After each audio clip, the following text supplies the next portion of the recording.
1992 December 6 Babri Masjid തകർക്കപ്പെടുകയും അനുബന്ധമായി ഇന്ത്യയിലൊട്ടാകെ മുസ്ലിം വിരുദ്ധ കലാപങ്ങളും മുസ്ലിമീങ്ങൾ കൊല്ലപ്പെടുന്ന ദുരന്താവസ്ഥയും ഉണ്ടായിരിക്കെ ആ പശ്ചാത്തലത്തിൽ തന്നെയാണ് പാലക്കാട് ജില്ലയിൽ വഹാബികളുടെ സംസ്ഥാന സമ്മേളനം നടക്കുന്നത്. ആ സമ്മേളനത്തിൽ അന്ന് വഹാബികൾ പാസാക്കിയ ഒരു പ്രമേയമുണ്ട്. ഇന്ത്യൻ മുസ്ലിമീങ്ങൾ ഈ രാജ്യത്തൊരു പ്രയാസവും അനുഭവിക്കുന്നില്ല, ഇവിടെ സുരക്ഷിതരായിരുന്നു എന്നതാണ് അന്നത്തെ ആ പ്രമേയം. ലോകരാജ്യങ്ങൾ മുഴുവനും ഇന്ത്യയിൽ നടന്ന ആ വളരെ വേദനാജനകമായ സംഭവത്തെ അപലപിച്ചുകൊണ്ട് പ്രസ്താവനകളും പ്രതികരണങ്ങളുമായി രംഗത്ത് വരുമ്പോഴാണ് ഇന്ത്യൻ മുസ്ലിമീങ്ങളെ ഒന്നാകെ ഒറ്റിക്കൊടുത്തുകൊണ്ട് കേരളത്തിലെ വഹാബികൾ പാലക്കാട് വെച്ച് ആ പ്രമേയം പാസാക്കുന്നത്. സ്വാഭാവികമായും അന്ന് നടന്ന ആ ദുരന്തത്തെ ചെറുതാക്കിയും കൊച്ചാക്കിയും കാണിക്കുന്ന ഒരു കലാപരിപാടിയായിരുന്നു അന്നത്തെ വഹാബികളുടെ പ്രമേയം. എന്നാൽ ഇത്തരം കലാപരിപാടികളൊക്കെ ഒരു കാലത്ത് നടത്തുകയും തിമിർത്താടുകയും ചെയ്ത വഹാബി പൗരോഹിത്യം കാന്തപുരം ഉസ്താദ് ഇന്ത്യൻ മുസ്ലിമീങ്ങളുടെ പ്രശ്നങ്ങളെല്ലാം എണ്ണി ഇന്ത്യൻ പ്രധാനമന്ത്രിയുടെ മുമ്പിൽ അവതരിപ്പിച്ച് പുറത്തു വന്ന് പ്രധാനമന്ത്രിയിൽ നിന്ന് കിട്ടിയ പോസിറ്റീവായ നിലപാടുകളുടെയും അഭിപ്രായങ്ങളുടെയും പശ്ചാത്തലത്തിൽ ഇന്ത്യൻ മുസ്ലിമീങ്ങൾ ഈ രാജ്യത്തിന്റെ ഭരണഘടനയുടെ പശ്ചാത്തലത്തിൽ സുരക്ഷിതരാണ് എന്ന അർത്ഥത്തിൽ നടത്തിയ ഒരു പ്രസ്താവനയിൽ കയറി പിടിച്ചുകൊണ്ട് കാന്തപുരം ഉസ്താദിന്റെ രക്തം കുടിക്കാൻ രംഗത്ത് വന്നിരിക്കുകയാണ്. ആ കൂട്ടത്തിൽ ഏറ്റവും വലിയ ഒറ്റുകാരനും ബിന്ദ്രൻവാലയുമാണ് സാക്ഷാൽ റഫീഖ് മൗലവി.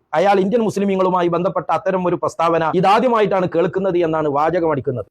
പ്രസ്താവന കണ്ടില്ലേ, ഉഷാറായിട്ടുണ്ട്. കാന്തപുരം ഉസ്താദ് നാളിതുവരെ നടത്തിയ പ്രസ്താവനകൾ എല്ലാം ഉഷാറാണ് റഫീഖ്. തന്റെയൊക്കെ പുരോഹിതന്മാർ സമുദായത്തിന്റെ പേരിൽ ഓരോ കാലത്ത് നടത്തിയ വങ്കത്തരങ്ങളെ ബുദ്ധിപരമായി പ്രതിരോധിക്കുന്ന പ്രസ്താവനകൾ മാത്രമേ കാന്തപുരം ഉസ്താദ് നടത്തിയിട്ടുള്ളൂ. അറിയോ റഫീഖ്, തനിക്ക് കൊടിയത്തൂരിലെ മുബാഹല, അന്ന് കാദ്യാനികളുമായി നിന്റെയൊക്കെ പുരോഹിതന്മാർ മുബാഹലക്ക് പോയപ്പോ അന്ന് കാന്തപുരം ഉസ്താദ് നടത്തിയ പ്രസ്താവനയല്ലേ പിന്നീട് ഉഷാറായി വന്നത്? ഇന്ത്യയുടെ റിപ്പബ്ലിക് ഡേ ബഹിഷ്കരിക്കണമെന്ന് തന്റെയൊക്കെ പുരോഹിതന്മാര് സമുദായ രാഷ്ട്രീയത്തിന്റെ ഓരം പറ്റി വിളിച്ചു കൂവിയപ്പോ അതിനൊത്താശ ചെയ്തപ്പോ പാടില്ല എന്ന കാന്തപുരം ഉസ്താദിന്റെ അന്നത്തെ പ്രസ്താവനയല്ലേ പിന്നെ ഉഷാറായി വന്നത്? ആ പ്രസ്താവനയെ അളക്കാനൊന്നും തനിക്ക് ഈ ജന്മം മതിയാകില്ല റഫീഖ്. ഇന്ത്യയിൽ മുസ്ലിമീങ്ങൾക്ക് യാതൊരു പ്രശ്നവുമില്ല എന്നാണ് പറഞ്ഞത്. അപ്പോ ഒരു സത്യം ഇപ്പോഴാണ് മനസ്സിലായത്. ഓഹോ, റഫീഖ് മൗലവിക്ക് ഇപ്പോഴാണ് ആ സത്യം മനസ്സിലായത്. ഡിസംബർ 6 ബാബരി മസ്ജിദ് പൊളിക്കപ്പെട്ട പശ്ചാത്തലത്തിൽ പാലക്കാട് വഹാബികൾ ഒരുമിച്ചുകൂടി ഇന്ത്യൻ മുസ്ലിമീങ്ങൾക്ക് ഒരു പ്രയാസമല്ല എന്ന് പ്രമേയം പാസാക്കിയപ്പോ താൻ എവിടെയായിരുന്നു റഫീഖ്? അത്തരം കാര്യമൊന്നും താൻ അറിയില്ലെങ്കിൽ ഗൾഫിലെ 4 മുക്കാല് കിട്ടിയപ്പോ ആ നക്കാപ്പിച്ചക്ക് വേണ്ടി താൻ വഹാബി ആയതാണോ? അതല്ല നേരത്തെ തന്നെ വഹാബി ആയിരുന്നെങ്കിൽ പാലക്കാട് മുജാഹിദ് സമ്മേളനത്തിന്റെ ഒരു ചരിത്രോ ചുക്കോ ചുണ്ണാമ്പോ തനിക്കൊന്നും അറിയില്ല റഫീഖ്. ഇത്രയും കാലം നമ്മളൊക്കെ വിചാരിച്ചിരുന്നത്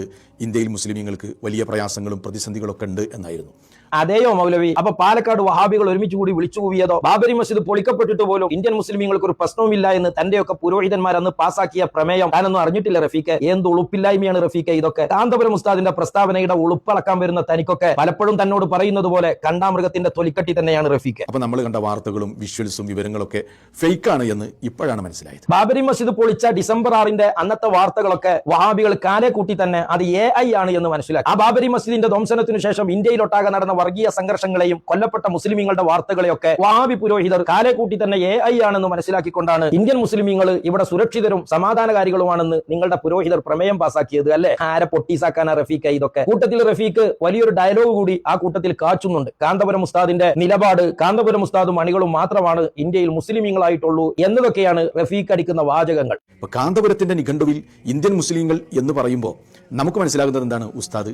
ഉസ്താദിന്റെ മകൻ പേരോട്, അതേപോലെ ഖലീൽ ബുഖാരി, ഇവരുടെ സംഘടന, അവരുടെ അനുയായികൾ, അവരുടെ സ്ഥാപനങ്ങൾ, അവരുടെ അറബി കോളേജുകൾ, ജംഗമ വസ്തുക്കൾ, ഇതൊക്കെയാണ് ഇവരുടെ നിഘണ്ടുവിൽ ഇന്ത്യൻ മുസ്ലിങ്ങൾ. എന്റെ പൊന്നു ചങ്ങാതി, എന്തോ ഒരു തൊലിക്കട്ടിയാണ് തനിക്കൊക്കെ. നാഴികക്ക് 40 വട്ടം ഈ നാട്ടിലുടനീളം ഇവിടെയുള്ള മുഖ്യധാര മുസ്ലിമീങ്ങൾ മുശ്രിക്കാണ്, തൗഹീദില്ലാത്തവരാണ്, ഷിർക്കിന്റെ പ്രചാരകരാണ്, മക്ക മുശ്രിക്കുകളെക്കാളും വലിയ മുശ്രിക്ക് കേരളത്തിലെ സമസ്ത പ്രതിനിധാനം ചെയ്യുന്ന മുഖ്യധാര മുസ്ലിമീങ്ങളാണ് എന്ന് തുടങ്ങി ഒറ്റക്കും കൂട്ടമായും മുസ്ലിമീങ്ങളെ മൊത്തമായും ചില്ലറയായും കുഫ്ർ ആരോപിച്ച് കലഹം കൂട്ടുന്ന വഹാബി പുരോഹിത പക്ഷത്തു നിന്നുകൊണ്ട് കാന്തപുരം ഉസ്താദാണ് മറ്റുള്ള മുസ്ലിമീങ്ങളെ മുസ്ലിമീങ്ങളായി കാണാത്തത് എന്നൊക്കെ വിളിച്ചു കൂടണമെങ്കിൽ കണ്ടാമൃഗം നാണിക്കുന്ന തൊലിക്കട്ടി തനിക്കുണ്ടാവേണ്ടതല്ലേ റഫീഖ്? ഇത്രയും ചർമ്മ സൗഭാഗ്യമൊക്കെ കൂടെ കൊണ്ട് നടക്കാൻ പാടുണ്ടോ റഫീഖ്? ആരെ പൊട്ടീസാക്കാനായി തോന്നിവാസമൊക്കെ വിളിച്ചു കൂവുന്നത്? കാന്തപുരം ഉസ്താദിന്റെ ഇച്ചിരി റാന്തൽ ഇറച്ചി തിന്നാൻ കിട്ടുമെന്ന് കരുതിയപ്പോ താനും രംഗം കൈയടക്കി രംഗത്ത് വന്നിരിക്കുകയാണ്. പക്ഷേ ഇതൊന്നും ഇവിടെ ചെലവാകില്ല റഫീഖ്.